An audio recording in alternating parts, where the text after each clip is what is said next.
தேவனுடைய மகிமையின் வரலாறு அப்படின்னா, தேவனுடைய மகிமை ஏதேன் தோட்டத்திலே ஆதாமுக்கும் ஏவாளுக்கும் எப்படி இருந்துச்சு? அவர்கள் பாவம் செய்த பிற்பாடு அந்த மகிமையை எப்படி இழந்தாங்க? மறுபடியுமாக தேவனுடைய திட்டத்தின்படி அந்த மகிமையை இயேசு கிறிஸ்துவின் மூலமாக தேவன் எப்படி மீட்டெடுத்தார், அந்த வரலாற்றை சொல்லுகிற ஒரு புஸ்தகம் தான் நம்முடைய வேத புஸ்தகம். லீனியர் அப்படியே போய்கிட்டே இருக்கும். இந்த வரலாற்றை சொல்லுகிற புஸ்தகம் தான் வேத புஸ்தகம். இந்த அடிப்படையை புரிந்து கொள்ளாத வரைக்கும் வேதாகமோ தேவனோ புரிவது ரொம்ப கடினம். சரியா? அதை குறித்து நம்ம என்ன பண்ண போறோம், இன்றைக்கு சிந்திக்க போகிறோம். ரைட். இவ்வளோ பெரிய உலகத்தை ஆண்டவர் ஏன் உண்டாக்கினார்? வாசிக்கலாம். ஏசாயா தீர்க்கதரிசன புஸ்தகம் 43வது அதிகாரம் 7வது வசனம். மனுஷன் என்ன சொல்றான்? உலகம் பிறந்தது யாருக்காக? எனக்காக. ஓடும் நதிகள் எனக்காக, நமக்காக தான். ஆனா அந்த சிருஷ்டியினுடைய பிரதானமான நோக்கம் அதுவானா கிடையாது. இந்த சிருஷ்டியினுடைய பிரதானமான நோக்கம் என்ன அப்படின்னு கேட்டீங்கன்னா, தேவனுடைய மகிமைக்காக இந்த சிருஷ்டி உண்டாக்கப்பட்டது. நான் என் மகிமைக்கென்று சிருஷ்டித்து உருவாக்கி படைத்து, 3 காரியம் வருது பாருங்க. சிருஷ்டித்து உருவாக்கி படைத்து. மலையாளத்துல ஒரு பாட்டு இருக்கு, இந்த லோகங்களை சமைத்தவனே. எபிரேய மொழியில போய் பாத்தீங்கன்னா இந்த படைப்பு எப்படி உண்டாக்கப்பட்டிருக்குன்னா, ஒன்றும் இல்லாமையிலிருந்தும் உண்டாக்கப்பட்டிருக்கிறது. பிற்பாடு இருக்கிறவற்றை கொண்டு இந்த படைப்பு ஒரு பூரணமான நிலைக்கும் கொண்டு வரப்பட்டிருக்கிறது. 2 விதமா. ஒண்ணுமே இல்லாம என்ன பண்ணிருக்கிறாரு? படைச்சிருக்கிறாரு. நம்ம ஒண்ணுமே இல்லாம படைக்க முடியாது. அதனாலதான் சொல்றோம் இல்லையா, மூலப்பொருள், ரா மெட்டீரியல். மனுஷனால ரா மெட்டீரியல், மூலப்பொருள் இல்லாம என்ன பண்ண முடியாது? படைக்க முடியாது. ஆனா அந்த மூலப்பொருளையே படைச்சது யாரு? தேவன். மூலப்பொருள் இல்லாமலேயும் அவரால் என்ன பண்ண முடியும்? உண்டாக்க முடியும். அதனாலதான் தன்னில் தானே அவர் எல்லாவற்றிற்கும் ஊற்றாகவும் மூலமாகவும் இருக்கிறார். அப்ப கிரியேஷன், இந்த பூமியானது சர்வலோகமானது ஒன்றுமில்லாமலிருந்தும் உண்டாக்கப்பட்டது, அதாவது சிருஷ்டிக்கப்பட்டது. அதுக்கப்புறம் அது உருவாக்கப்பட்டது. அதற்கப்புறம் அது படைக்கவும் பட்டது. நான் என் மகிமைக்கென்று சிருஷ்டித்து உருவாக்கி என் நாமம் தரிக்கப்பட்ட யாவரையும் கொண்டு வா. 4 சிருஷ்டித்து உருவாக்கி படைத்து தனக்கென்று என்ன பண்றாரு? தெரிந்து கொள்ளுகிறார். ரைட். சரி, இப்ப நம்ம எதை எடுத்துக்க போறோம்னா, இந்த சிருஷ்டியானது யாருக்காக படைக்கப்பட்டது? எந்த நோக்கத்திற்காக படைக்கப்பட்டது? தேவனுடைய மகிமைக்காக படைக்கப்பட்டது. மகிமை அப்படின்னா என்ன அப்படின்னா, ஒரு ஓவியம் இல்லாம ஒரு ஓவியனுடைய திறனை நம்ம என்ன பண்ண முடியாது? புரிந்து கொள்ள முடியாது. ஒரு ஓவியம் எவ்வளவு அழகாக இருக்கிறதோ அந்த அழகை நம்ம ரசிச்சோம்னா தான் அந்த ஓவியனுடைய திறமை என்ன பண்ண முடியும்? நம்ம ஒப்புக்கொண்டு அவனுக்கு மரியாதையை செலுத்த முடியும். இதற்கு பேர் தான் மகிமை. கடவுளுடைய அந்த வெயிட் இருக்கு இல்லையா, வெயிட், நிறை அப்படின்னே வருது. மகிமைனா என்ன அர்த்தம்னா, கடவுளுடைய வெயிட்.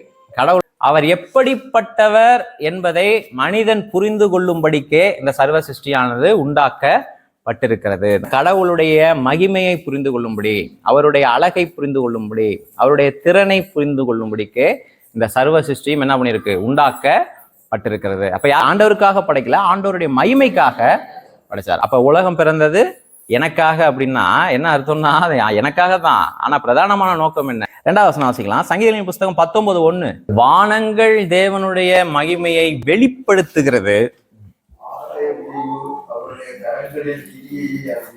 ஆகாய விரிவு அவருடைய கரங்களின் கிரியையை அறிவிக்கிறது. யாருக்கு அறிவிக்குது? யாருக்கு வெளிப்படுத்துகிறது? யாருக்கு அறிவிக்கிறது? மனுகுலத்திற்கு என்ன பண்ணுது? அதை வெளிப்படுத்தி காண்பிக்கிறது, தேவனுடைய மகிமையை. அவருடைய கிரியைகளுடைய மகத்துவத்தை மனுஷனுக்கு என்ன பண்ணுது? வெளிப்படுத்தி காண்பிக்கிறது. நம்பர் 3, நான் என்ன செய்யணும்? இதெல்லாம் பார்க்குறேன், கடவுள் அவருடைய மகிமைக்காக படைத்திருக்கிறார் அப்படிங்க நான் புரிஞ்சுக்கிறேன். நான் என்ன பண்ணணும்? அதுக்கு முன்னாடி நான் என்ன பண்ணக்கூடாதுன்னு வேதம் சொல்கிறது. ஆதியாகமத்தை புரிஞ்சுக்கிட்டா தான் மொத்த வேத புஸ்தகத்தில் இருக்கிற அந்த கனெக்ஷன், அந்த த்ரெட்டை நம்ம என்ன பண்ண முடியும்? புரிஞ்சுக்க முடியும். உலகத்தையும் கர்த்தர் படைச்சிருக்கிறாரு, தம்முடைய மகிமைக்காக அதை என்ன பண்ணியிருக்காரு? அதை படைச்சிருக்கிறாரு. ஆதியாகமத்துல, ரைட்? ஆதியாகமத்துல யாரு படைச்சிருக்காரு? ஒரு அறிவுபூர்வமான கேள்வி இருக்கு இல்லையா, கோழி வந்துச்சா முட்டை வந்துச்சான்னு? அந்த கேள்வியை கேள்விப்பட்டிருக்கீங்களா? அது விடை காண முடியாத கேள்வியா? கிடையாது. நீங்க சொல்லுங்க, முதல்ல கோழி வந்துச்சா முட்டை வந்துச்சா? கோழி தான் வந்துச்சு. கிளியரா இருக்கீங்களா? கவனிங்க, என்ன செய்யக்கூடாது? 1 கொரிந்தியர் புஸ்தகம் 7வது அதிகாரம் 30, 31. இந்த உலகத்தை பத்தி பேசும்போது சொல்றாரு, அழுகிறவங்க அழாதவர்கள் அப்படின்னா என்ன அர்த்தம்னா, ரொம்ப அழாதீங்க, அழுவுங்க, அதுக்குன்னு ரொம்ப அழாதீங்க அப்படின்னா என்ன அர்த்தம்னா, துக்கப்படுங்க. உலகத்துல துக்கம் இருக்கதான் செய்யும், ஆனா ரொம்ப துக்கப்படாதீங்க. அங்கதான் பாயிண்ட். சந்தோஷப்படுகிறவர்கள் இந்த வார்த்தையை கேள்விப்பட்டிருக்கீங்களா? பட்டும் படாமன்னு கேள்விப்பட்டிருக்கீங்களா? ரொம்ப ரொம்ப சரியான இதுதான். சந்தோஷப்படுங்க, ஆனா ரொம்ப சந்தோஷப்படாதீங்க. இந்த உலகத்துல இருக்கும் பொழுது கிறிஸ்தவர்களுக்காக எழுதப்பட்டது. ரைட்? கொள்ளுகிறவர்கள்லாம் என்ன அர்த்தம்? கன்சியூமிங். கொள்ளுகிறவர்கள் தேவையானதை வாங்கிக்கோங்க, ஆனா அதையே என்ன பண்ணாதீங்க, குறிக்கோளா வச்சு என்ன பண்ணாதீங்க, வாழாதீங்க. இது ஏன்னா கிறிஸ்தவருக்கு எழுதுனது, மற்றவங்களுக்கு பொருந்தாது. வாரம் ஒரு ஆடை, தேவையானதை எடுக்கலாம், தப்பு கிடையாது. எனக்கு எவ்வளவு தேவை அப்படிங்கிறத நீங்க முடிவு பண்ண முடியாது, உங்களுக்கு என்ன தேவைங்கிறத நான் முடிவு பண்ண முடியாது. தேவைகள் யார் சம்பந்தப்பட்டது? தனி மனிதனுக்கு சம்பந்தப்பட்டது. ஆனாலும் அது ஒரு ஒழுங்குபடுத்தப்பட்டது, வரையறுக்கப்பட்டதா இருக்கணும். 200 ட்ரெஸ் ஒருத்தருக்கு தேவையா? புரியுதா உங்களுக்கு? எனக்கு 2 செட்டு இருந்தா போதுங்க, அது ஏன் பிரச்சனை? அதை இன்னொருத்த போய் திணிக்க கூடாது. எனக்கு பிடிச்சிருக்கு, அது வேணும், ரெண்டையும் ஒன்னாக்கிட்டோம்ல. விருப்பத்தையும் தேவையும் என்ன பண்ணிட்டோம், ஒன்னாகிட்டோம். விருப்பமும் தேவையும் எப்போ ஒன்னாகுதோ அங்க வந்து கன்சியூமரிசம் வந்துடும். அங்க என்ன பண்ணணும், தேவைன்னா எடுத்துங்களே, விட்டுருங்க. அதுதான் வேதம் ஆலோசனை தருது. கொள்ளுகிறவர்கள் கொள்ளாதவர்கள். 3 காரியத்தை சொல்லியிருக்காரு. இமோஷன்ஸ், உன்னுடைய உணர்வுகள்ல ரொம்ப சரியாரு. ரொம்ப சந்தோஷப்பட வேண்டாம், அப்படி ஒரு அவசியம் இந்த பூமியில இல்ல. ரொம்பவும் துக்கப்படாத, அப்படி ஒரு அவசியம் இந்த பூமியில இல்ல. எல்லாத்தையும் வாங்கிட்டு நிரப்பணும்னு நினைக்காத, அப்படி ஒரு அவசியமும் இந்த பூமியில இல்ல. ஏன்னா நீ இந்த உலகத்திற்காக வைக்கப்பட, இவ்வுலகத்தை அனுபவிக்கிறவர்கள் கோடு போடுங்க. அனுபவிக்கிற என்ஜாயினே வருது. இப்ப இந்த அனுபவிக்குங்கிறது நம்மளுடைய கான்டெக்ஸ்ட், நம்மளுடைய புரிதல்ல அதை புரிஞ்சுக்க கூடாது. ஆட்டம் போடுறது கிடையாது அனுபவிக்கிறதுனா. அப்பா வெயிலுக்கு ஒரு ஆப்பிள் ஜூஸ் குடிச்சா நல்லா இருக்கு, அதுல எதுவும் தப்பு இருக்கா? ஒரு கம்பளி போத்துறோம், நல்லா இருக்கா? அதுல எதுவும் தப்பு இல்லை. அது சொல்றாரு, இந்த உலகத்தை அனுபவிக்கிறவர்கள் தகாத விதமாய் அனுபவியாதவர்கள் போல. தகாத விதமாய் அப்படின்னா என்னன்னா, ஓவர் யூஸ் அல்லது அப்யூஸ் அப்படின்னு வருது.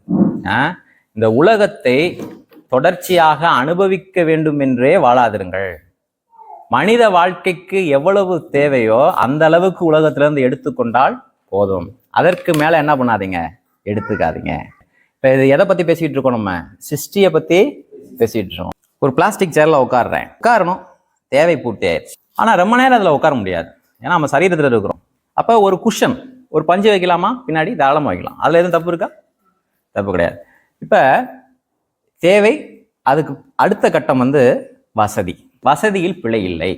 நீங்கள் உங்கள் பிள்ளைங்க இன்டர்நேஷ்னல் ஸ்கூலில் தான் படிக்கணுங்கிறதுல எந்த தப்பும் கிடையாது. இப்போ குஷன் வந்துருச்சு, வீட்டில் பிளாஸ்டிக் சேர் இருக்கு, அது மேலே குஷன் இருக்கு, தேவையும் வசதியும் என்ன ஆயிடுச்சு, பூர்த்தி ஆயிடுச்சு. அடுத்தது நான் என்னுடைய தகுதிக்கு ஏற்ப ஸ்டேட்டஸ் சிம்பிள், அந்த இடத்துக்கு மனுஷன் போகும் பொழுது அது என்ன மாறுது, பிழையாக மாறுகிறது. ஆடம்பரத்துக்கு அடுத்த கட்டம் மனுஷன் போக ஆரம்பிச்சானா மனித மனம் குழம்பும். ஆடம்பரத்துக்கு என்ன கிடையாது, அளவில்லை. தேவையிலிருந்து அடுத்த படிக்கட்டு இருக்கா, இருக்கு. தேவை, வசதி. வசதியை தாண்டி ஆடம்பரம்னு போயிட்டோம்னா அதுக்கு என்ன கிடையாது, அதுக்கு மேல என்ன கிடையாது, உன்னை முடிவே இல்லை. நீங்க சேர் வந்து 15 லட்சம் ரூபாய்க்கு கூட வாங்கலாம். சேர், ஒரு சேர் என்ன பண்ணலாம், 15 லட்சம்னு கூட நான் உத்தேசமா சொல்லலை. 15 லட்ச ரூபாய்க்கு சேர் இருக்கு, 15 லட்ச ரூபாய்க்கு சேர் இருக்கு. 15 லட்ச ரூபாய்க்கு நீ உட்கார முடியுமா சேர்ல? கிடையாது. 10 கோடி ரூபாய்க்கு கூட உட்காரலாம். ஏன்னா அதுக்கு என்ன கிடையாது, அளவு இல்லை. அதான் சொல்றாங்க அபியூஸ். அப்ப ஒரு ஆவிக்குரியவன் என்ன பண்ணுவான்னா, தன்னை தேவை அடிப்படையிலேயே வச்சுக்குவான். அடுத்த ஸ்டெப்லயே என்ன பண்ணுவான், என்ன பண்ணுவான், ஆவிக்குரியவர்கள் என்ன பண்ணுவாங்க, யோசிப்பாங்க. ஏன்னா அடுத்த ஸ்டெப் வச்சா டேஞ்சர். அப்ப தேவைக்கு பின்னாடி, தேவையோடு மட்டுமே இயங்க என்ன பண்ணுவான், முயற்சிக்குவான். வசதியில் கால் எடுத்து வச்சிட்டோம்னா அதுக்கு அடுத்த அடி என்னது, ஆடம்பரமாயிரும். அப்ப அந்த அடி ஆபத்தை எனக்கு கொண்டு வரும். அப்ப என்ன பண்ணலாம், ஆபத்துனா இந்த 2 அடி வரைக்கும் நிக்கலாம், ஆபத்துனா ஒரு 4 அடி பின்னாடி நிற்கிறவங்கள, அந்த மனப்பான்மை தான், அந்த மனப்பான்மை தான். மறுபடியும் சொல்றேன், என்னுடைய இந்த இலக்கணத்தை இன்னொருத்தருக்கு என்ன பண்ண முடியாது, கொண்டு வர முடியாது. இன்னொருத்தருக்கு கொண்டு வர முடியாது. புரியுதா? இப்ப உலகத்தை என்ன பண்ணக்கூடாது, அப்யூஸ் பண்ண கூடாது. ரொம்ப சாதாரணமாக புரிஞ்சோம்னா எல்லாத்தையும் அனுபவிக்கணும். இங்க கூடாதுன்னு ஏன் எழுதினாருன்னா அது கிறிஸ்தவர்களுக்கு மட்டுமே பொருந்தும். இயல்பான இந்த உலகத்தில் பிறந்த மனிதன் என்ன பண்ணுவான், எல்லாத்தையும் எக்ஸ்ப்ளோர், எல்லாவற்றையும் அனுபவிக்க வேண்டும், முயற்சிக்க வேண்டும் சொல்லியே விரும்புவான். அதனால கண்கள் காண்பதினால் திருப்தியாக போவது இல்லை. ப்ராபப்ல நீதிமொழி சொல்லப்பட்டிருக்கு. ரைட், நல்லா வாசிங்க. இப்ப ஃபர்ஸ்ட்ல இருந்து வாங்க. சந்தோஷப்படுகிறவர்கள் சந்தோஷப்படாதவர்கள் போலவும், கொள்ளுகிறவர்கள் கொள்ளாதவர்கள் போலவும், இவ்வுலகத்தை அனுபவிக்கிறவர்கள் அதை தகாத விதமாய் அனுபவியாதவர்கள் போலவும் இருக்க வேண்டும். இருக்க வேண்டும்ங்கிறது கட்டளை வாக்கியம். வேண்டும் அப்படின்னு அது கட்டளை வாக்கியம். இவ்வுலகத்தின் வேஷம் கடந்து போகிறது. ஏன் வேஷம் அதை எழுதியிருக்கிறாரு, அவங்களுடைய மனசாட்சி கூறுறேன். உலகத்தின் அப்படின்னா என்னன்னா அந்த உலகம் நிஜம் கிடையாது. இதற்கு இணையான ஒரு வசனம் 1 தீமோத்தேயுவின் புஸ்தகம் 6வது அதிகாரம் 17.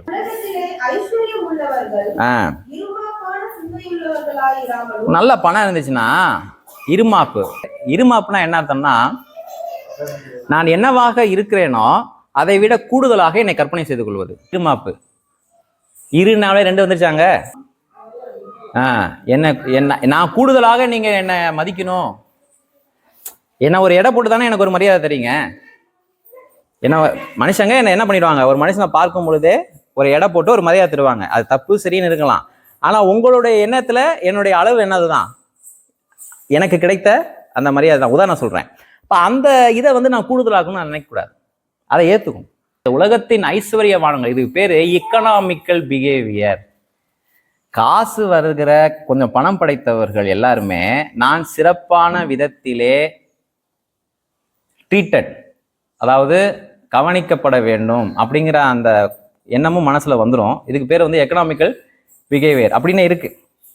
அதை தான் இங்க பவுல் சொல்றாரு. என்ன சொல்றாருன்னா, இந்த உலகத்தின் ஐஸ்வர்யவான்கள் எப்படி இருக்காதீங்க, இருமாப்புடையவர்களா இருக்காதீங்க. பாயிண்ட் அது இல்லை. இங்க மேல வாசிங்க. நாம் அனுபவிக்கிறதற்கு சகலவித நன்மைகளையும் நமக்கு சம்பூரணமாய் கொடுக்கிற ஜீவனுள்ள தேவன் மேல் நம்பிக்கை வைக்கவும், நன்மை செய்யவும், நற்கிரியைகளில் ஐஸ்வர்யவான்களாகவும், தாராளமாய் கொடுக்கிறவர்களாகவும், உதாரண குணவர்களாகவும் இருக்கவும், நித்திய ஜீவனை பற்றி கொள்ளும்படி வருங்காலத்திற்காக தங்களுக்கு நல்ல ஆதாரத்தை பொக்கிஷமாக வைக்கவும் அவர்களுக்கு கட்டளையிடு. அவளுக்கு புத்தி சொல்ல கட்டளையிடா. பெரிய டாபிக், சும்மா ஒன்னு எடுத்துக்குவோம். இதுல ஏழைய கடவுளை நம்பி இருப்பா அப்படின்னு சொல்றாரா, பணக்காரர்களை கடவுளை நம்பிருன்னு சொல்றாரா? பணக்காரன் சொல்றாரு. கவனிங்க, யாரை பொதுவாக நம்பி வாழ சொல்லுவோம்? நான் கர்த்தரையா நம்பி இருக்கிறேன். யார் சொல்லுவாத? சகல வித சொல்லுங்க, விதவிதமான நன்மைகளையும் நமக்கு சம்பூரணமாய் கொடுக்கின்ற ஜீவனுள்ள தேவன் மேல் நம்பிக்கை வைக்கவும். ஏழையோ பணக்காரனோ, இப்ப பணக்காரனுக்கு கடவுளை நம்புறது ஈஸியா, ஏழைக்கு கடவுளை நம்புறது ஈஸியா? கரெக்டா சொல்லணும், யோசிச்சு. ஏன்னா அவனுக்கு நம்புறதுக்கு நிறைய இருக்கு, அவன் பற்றி கொள்வதற்கு நிறைய இருக்கு. அதனாலதான் நித்திய ஜீவனை பற்றிக்கொள், வருங்காலம் நித்தியத்துக்காக சேர்த்து வைங்கிறார். கோடுபட வேண்டிய பகுதி என்னன்னா, நாம் அனுபவிப்பதற்கு சகல விதமான நன்மைகளையும் சம்பூர்ணமாய் நமக்கு கொடுக்கின்ற தேவன். புரிஞ்சுக்கிற வேண்டிய என்னன்னா, கிறிஸ்தவர்கள் அதை நம்பணும். எனக்கு நான் அனுபவிக்க சகலவற்றையும், அதாவது எனக்கு தேவையான சகலவற்றையும், அது கிராமர்லயே அப்படி இருக்கு, சம்பூரணத்தையும். இந்த சம்பூரணம்னா என்னன்னா, எனக்கு தேவையான சம்பூரணம். கவனிங்க, இப்போ 2 சப்பாத்தி தான் காலைல எனக்கு சாப்பிடணும் அப்படின்னு வச்சுக்குவோம். எனக்கு தேவையான சகலம் சம்பூர்ணம் ரெண்டுமே எதுதான்? அந்த 2 சப்பாத்தி. ரைட்டா? சம்பூரணம் எதுதான்? சப்பாத்தி தான். அதுக்கு மேல போயிருச்சுன்னா எனக்கு வியாதி, எனக்கு வியாதி. புரியுதா? நாம் அனுபவிப்பதற்கு சொல்லுங்க, நாம் இந்த வாழ்விலே நாம் அனுபவிப்பதற்கு சகல விதமான சம்பூரணமான காரியங்களையும் நமக்கு என்ன பண்றாரு ஆண்டவர். இதுல எல்லாமே அடங்கும். இதுல எல்லாமே அடங்கும். இதுல எல்லாமே அடங்கும். புரியுதா?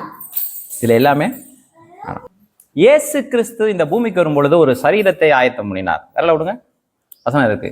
ஒரு சரீரம் ஆயத்தம் பண்ணப்பட்டது, ஒரு கற்பம் ஆயத்தம் பண்ணப்பட்டது, ஒரு மேல் வீட்டு அறை ஆயத்தம் பண்ணப்பட்டது, ஒருவரும் வைக்கப்படாத ஒரு புதிய கல்லறை ஆயத்தம் பண்ணப்பட்டது. எத்தனை பேருக்கு புரியுது? சரீரம், பிசிக்கல் நீட் ஆண்டவர் மீட் பண்ணாரா? சந்திச்சார். கற்பம் சந்திச்சாரா? ஊழிய தேவை சந்திச்சாரா? 13 பேர் சாப்பிட்டாங்க. 12 பேர், இவர் ஒருத்தர், 13 பேர் ஒரு நாளைக்கு சாப்பிடணும். கேட்கிறாரு, அவங்க வாயாலே சொன்னாங்க, உங்களுக்கு எதுவும் குறை இருந்துச்சான்னு கேட்கிறாரு. வாயாலேயே சொல்றாங்க, அதெல்லாம் ஒன்றும் இல்லை ஆண்டவரே அப்படின்னு. குறை இல்லாமல் என்ன பண்ணிருக்காங்க? சாப்பிட்டுருக்காங்க. அப்புறம் கல்லறை, செத்ததுக்கு அப்புறம் கல்லறை. இயேசு கிறிஸ்து கல்லறை பற்றி கவலைப்படலை. ஏன்னா அவருக்கு தெரியும், மரிப்பதற்காகவே என்ன பண்ணியிருக்கேன், வந்திருக்கேன். கல்லறை பற்றி என்ன பண்ணல அவரு? கவலைப்படல. ஒரு உருவம் வைக்காத ஒரு புதிய கல்லறை அவருக்கு கொடுக்கப்பட்டது. இதையெல்லாம் செஞ்சவங்களும் ஒவ்வொருத்தங்க. கவனிக்கிறீங்களா? கடவுள் நம்முடைய அழைப்புக்கு தேவையானதை என்ன பண்றாரு? செய்கிறார். அதற்கு மேல நான் எடுத்துக்கொள்ளணும்னு நினைச்சோம்னா அபியூஸ். அங்கதான் குழப்பம் வருது. பற்றாக்குறை உங்களுக்கு வந்துச்சுன்னா நீங்க ஆண்டவர் என் தேவையை சந்திங்கன்னு போகிறதுக்கு முன்பாக நீங்க கடவுள் தந்த ரிசோர்சஸ், அதாவது மூலத்தை உங்கள் அழைப்புக்கு மீறி எங்க செலவு பண்ணீங்கன்னு யோசிச்சு பாருங்க. அதுக்கெல்லாம் அதை சரியா ட்ராக் பண்ணணும் அப்படின்னா நான் ரசிக்கப்பட்டிருக்கணும். நான் சொல்றது புரியுதா? எனக்கு பற்றாக்குறை வருதுன்னா முதல்ல நான் யோசிக்கிறது, எனக்குன்னு தேவன் தந்ததற்கான செலவை நான் செய்யவில்லை, எங்கேயோ அதில் கோட்டை விட்டுட்டேன், அதனால எனக்கு 100 ரூபா எங்க உழுவுது? துண்டு உழுவுது. ஒரு ஊழியக்காரர் இப்படியா ஜெபம் பண்ணாரு, நல்ல ஜெபம். ஆண்டவரே, சேர்ந்து சொல்லுவோம், பண விஷயத்தில் நீர் என்னை நம்பாத வரைக்கும் என் தேவைக்கு மீறி என்னிடத்தில், பண விஷயத்துல என்ன நம்பினா என் தேவைக்கு மீறி என்ன கொடுப்பாரு. ஏன்னா அவருக்கு தெரியும், என் தேவைக்கு மீறி கொடுத்தா அவன் என்ன பண்ணிடுவான்? கொடுத்துருவான். பைபிள் என்ன சொல்லுது? நித்திய ஜீவனை பற்றி கொண்டு மற்றவர்களுக்கு கொடுக்கத்தக்கதாக அங்க என்ன பண்ணணுமா? என்ன பண்ணணும்? ஐஸ்வர்யங்க வாழும்படி கட்டளையிடுங்கிறார். அப்ப புரியுதா? ஆண்டவர் உலகத்தை எதுக்கு படிச்சார்? அவருடைய மகிமைக்காக. வானங்கள் எதுக்கு படிச்சார்? அவருடைய மகிமைக்காக.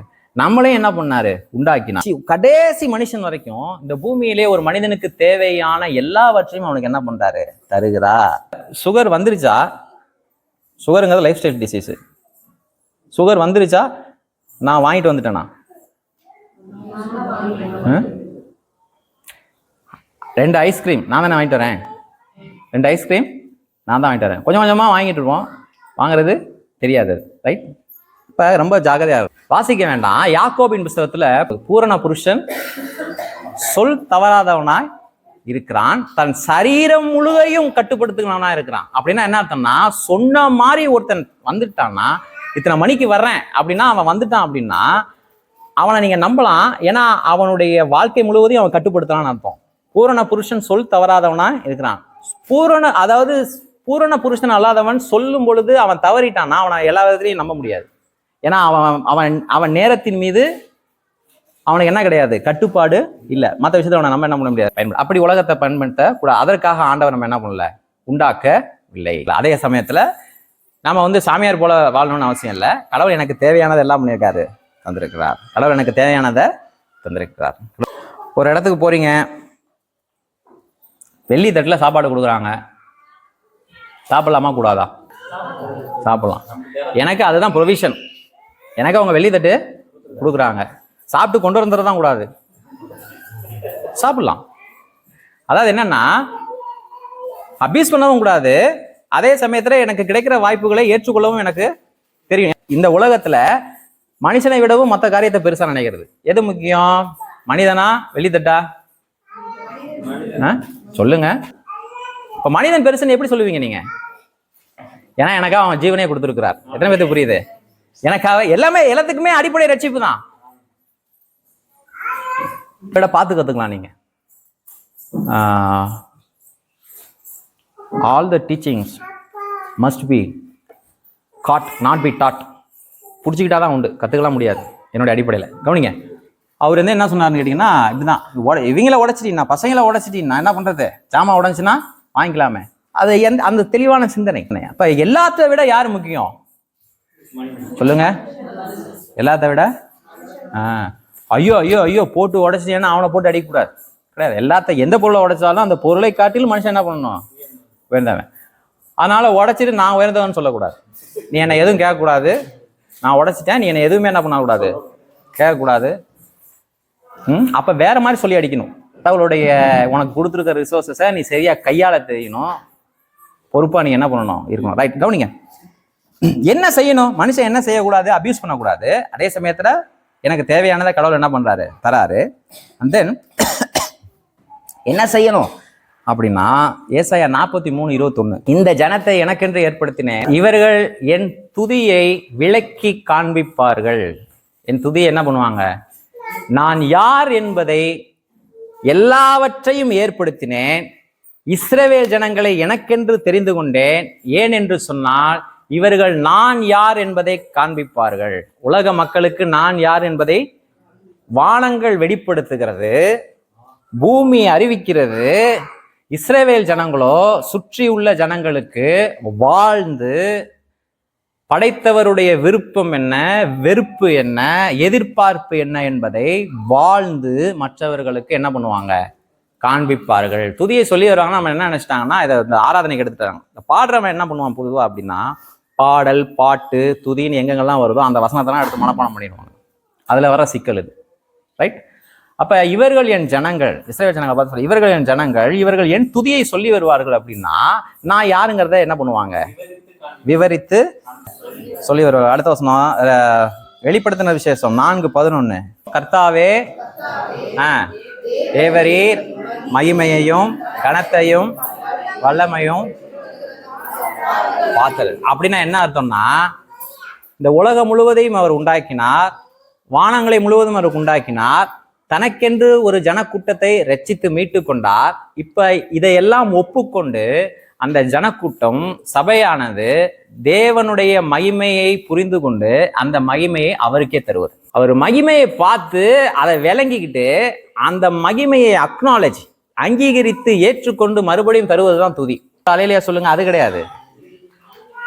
அதனால் சொல்றதுனால என்ன பண்றாங்க சொல்றது. ஆனா அந்த தேவரீர் நீ துதியை பெற்றுக்கொள்ள பாத்திரர், நீ துதியை பெற்றுக்கொள்ள நீர் ஒருத்தர் தான் பாத்திரர், நீர் ஒருத்தர் அதற்கு தகுதியானவர். நான் தகுதியானவர்னு அவர் என்ன பண்ணல, சொல்லல. ஆனா எல்லாத்தையும் பார்த்து, என் வாழ்க்கையை பார்த்து நான் புரிஞ்சுக்கிறேன், அவர் எல்லா துதிகளுக்கும் தகுதியானவர். மகிமையை இழந்தார். ஆதாமும் ஏவாளும் என்ன பண்ணாங்க? கடவுளுக்கு கொடுக்க வேண்டிய மகிமையை என்ன பண்ணல, கொடுக்கல. ஆகையினாலே கடவுள் தங்களுக்கென்று கொடுத்த மகிமை என்ன பண்ணாங்க? இழந்தாங்க. இப்படியே வரும் பொழுது வெளிப்படுத்தம் என்ன நடக்குது? இந்த மகிமை கடவுளுக்குரியது அப்படின்னு ஜனங்கள் என்ன பண்றாங்க? அது வானலோகத்தின் காட்சி. இந்த மகிமை யாருக்குரியது? கடவுளுக்கு உரியது. அதுதான் மனுஷனுக்கு வந்த மிகப்பெரிய பிரச்சனை. ஆதியாகமம் 11 அதிகாரத்துல தங்களுக்கு பேருண்டாக, நமக்கு பேருண்டாக என்ன கட்டுறாங்க? ஒரு கோபுரத்தை கட்டுறாங்க. வாசிங்க அந்த வசனத்தை. நமக்கு பேருண்டாக, நமக்கு மகிமை உண்டாக வாழுவோம் வாருங்கள், செய்வோம் வாருங்கள். இப்ப மனுஷனுடைய பிரச்சனை புரியுதா உங்களுக்கு?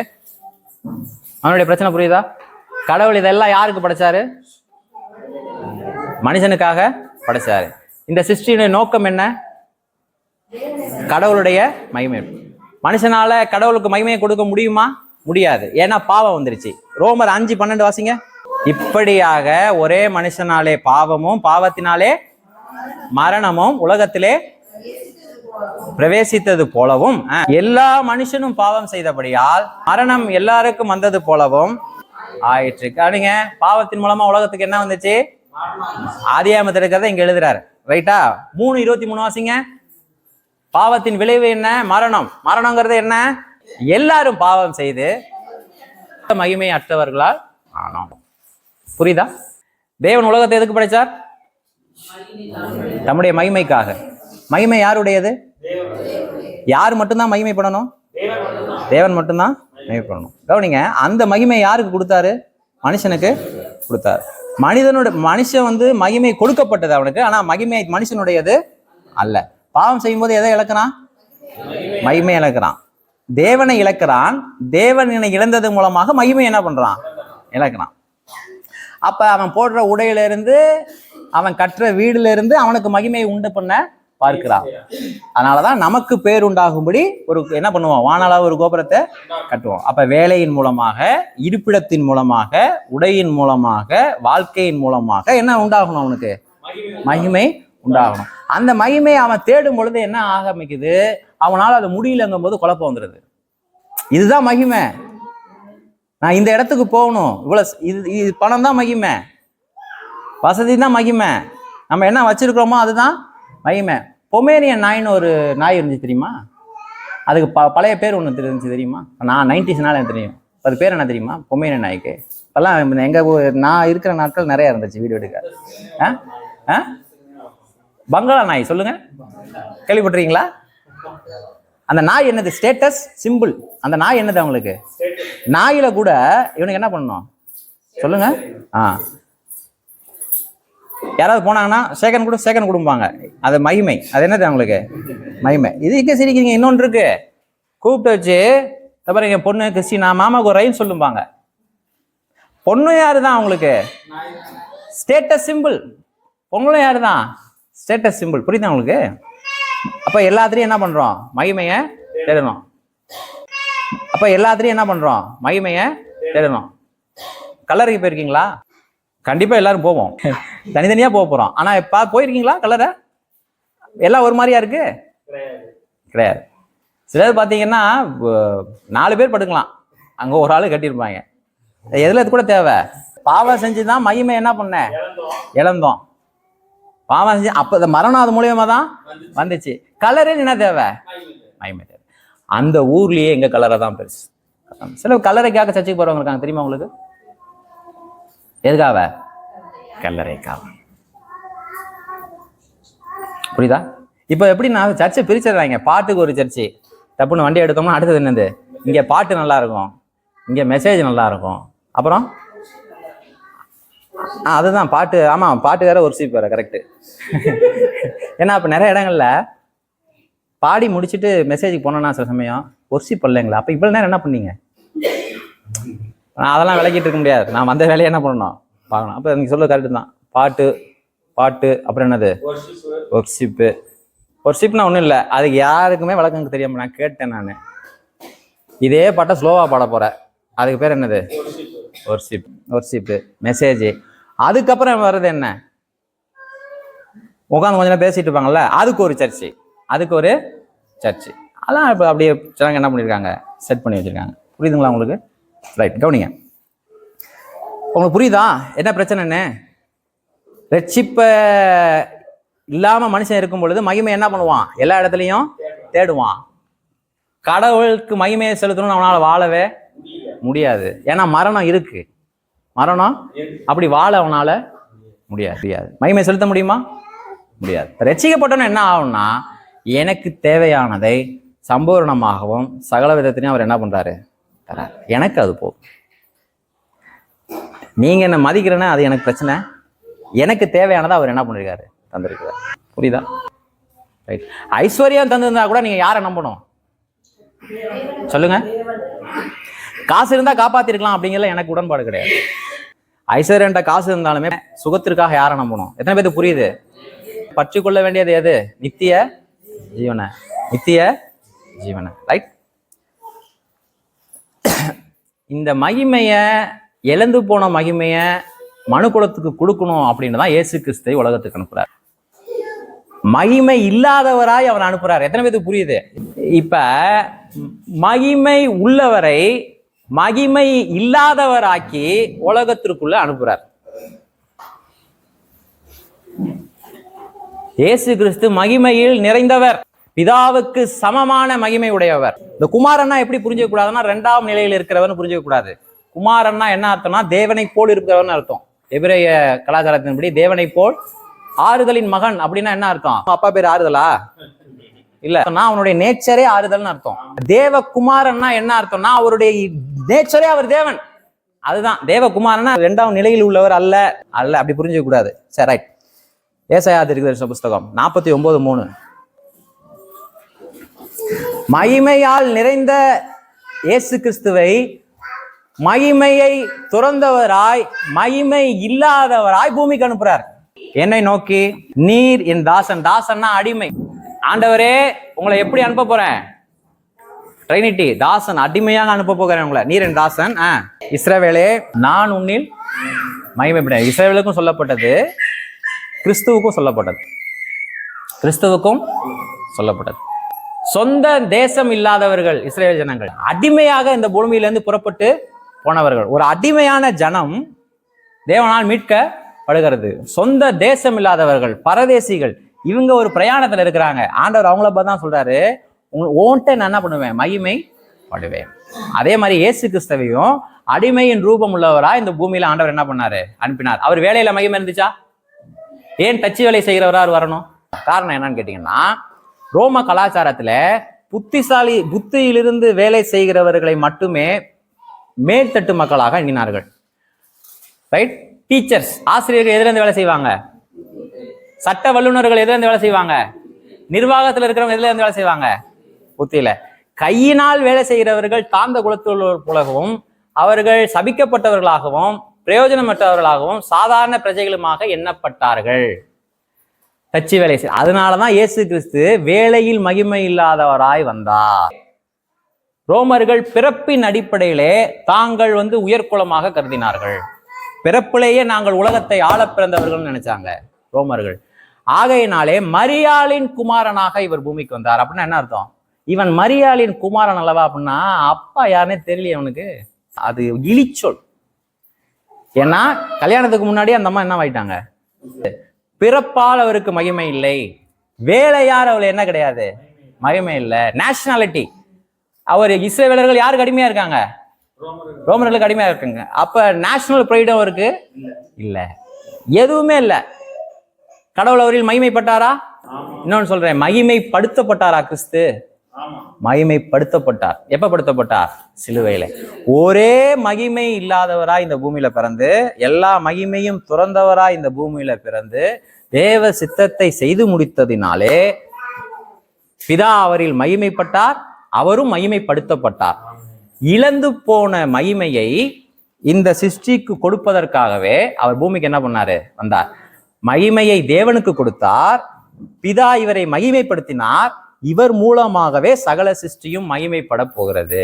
நீங்கள் இயேசு கிறிஸ்துவின் மூலமாக தான் யாருக்கு மகிமை செலுத்த முடியும்? தேவனுக்கு மகிமை செலுத்த முடியும். எரேமியா 13:11 1ல இருந்து ஆரம்பிச்சிச்சு. ஆதா மகிமை இழந்தான்.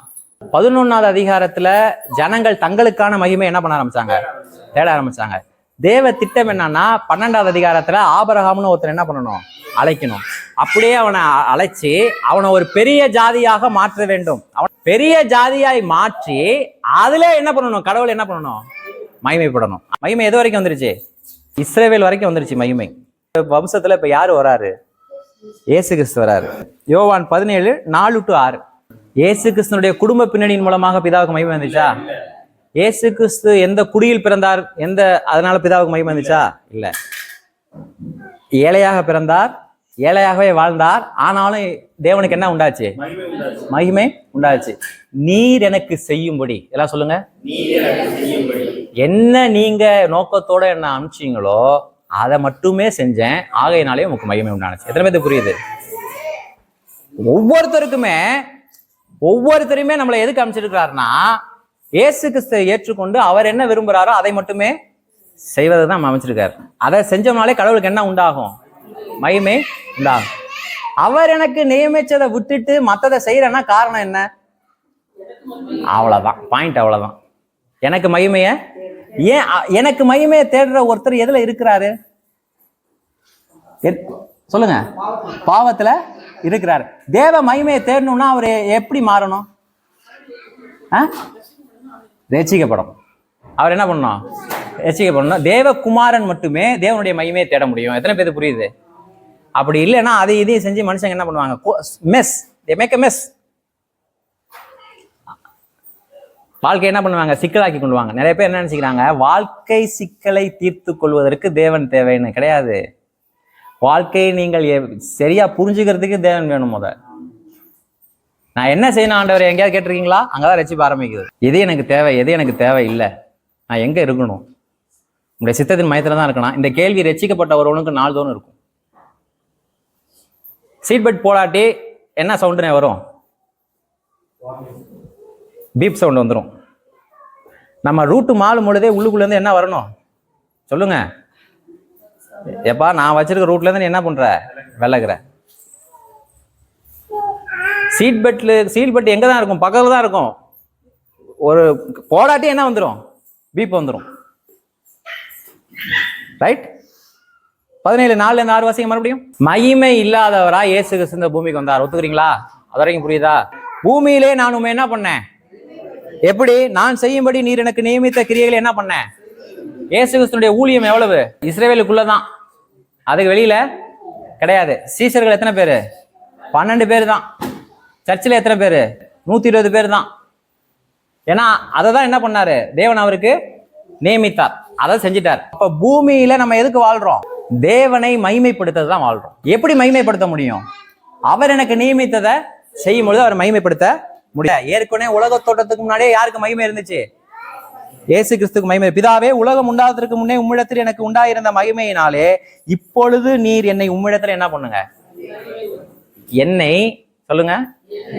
நீர் உம்மிடத்தில் மகிமைப்படுத்தும். புரியுதா? மகிமைங்கிறது வேற எங்கிருந்தும் வர முடியாது. உமக்கு நான் யார் ஆண்டவரே, அதுதான் என்னுடைய மகிமை. எத்தனை பேருக்கு புரியுது? எனக்கு அவர் யார், அதுதான் எனக்கு மகிமை. ரைட். நீர் உலகத்திலே தெரிந்தெடுத்து எனக்கு தந்த மனுஷருக்கு உம்முடைய நாமத்தை என்ன பண்ண? அவர்கள் உம்முடையவர்களா என்ன பண்றாங்க? இருந்தார்கள். அவர்களை எனக்கு என்ன பண்ணீர்? தந்தீர். அவர்கள் உம்முடைய வசனத்தை என்ன பண்ணிட்டு இருக்காங்க? கை கொண்டு இருக்கிறார்கள். ரைட். இப்ப கவனிங்க, கன்க்ளூஷன், முடிவுக்கு வாங்க. 1 கொரிந்தியர் 10:31. ஆகையால் நீங்கள் புசித்தாலும் குடித்தாலும் எதை செய்தாலும் எல்லாவற்றையும் தேவனுடைய மகிமைக்கென்று செய்யுங்கள். நீங்கள் புசித்தாலும் குடித்தாலும் என்ன? நீ எதை செய்தாலும் தேவனுடைய மகிமைக்காகவே, எதை செய்தாலும் உங்களுடைய மகிமைக்காக செய்யாதிருங்கள். எத்தனை புரியுது? அவரை மகிமைப்படுத்த உங்களுக்கு எல்லாமே கொடுக்கப்பட்டிருக்கு. ஸ்டார்டிங்ல இருந்து வந்துருவோமா? கன்க்ளூஷன் புரியுதா? சிருஷ்டியின் நோக்கம் என்ன?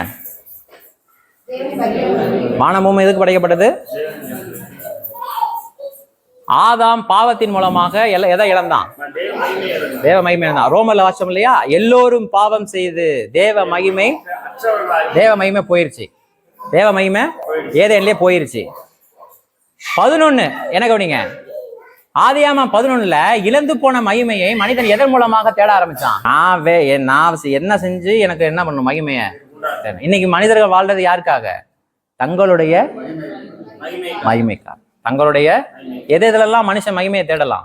நாயிலிருந்து, போட்டிருக்க செருப்புல இருந்து, முடி வெட்டுற கடையில அண்ணே 350 ரூபாய்க்கு முடி வெட்டிருக்கானே. 350 ரூபாய்க்கு என்ன முடிடா வெட்டிருக்க? எங்களமா தானே வெட்டிருக்க. 300 ரூபாய்க்கு எங்களமா தான் வெட்டிருக்கேன். ஆனா நான் வெட்டுற கடை இருக்குல்ல, நேச்சுரல்ஸ். நோக்கம் என்ன? எதுல கூட தேடலாம்? முடிய வெட்டியும் தேடலாம், முடிய வளர்த்தும். புரியுதா? நீங்க எல்லா மனுஷன் எல்லாத்துலயுமே யாருக்கு எதுக்கு மகிமை செய்ய தேடுறான்? புரியுதா? வெள்ளையா இருந்தாலும் அதுல ஒரு மகிமை, கருப்பா இருந்தா அதுல ஒரு மகிமை. முடியல கூட தேடலாம், செருப்புல தேடலாம். ரைட். இப்படி இருக்கு.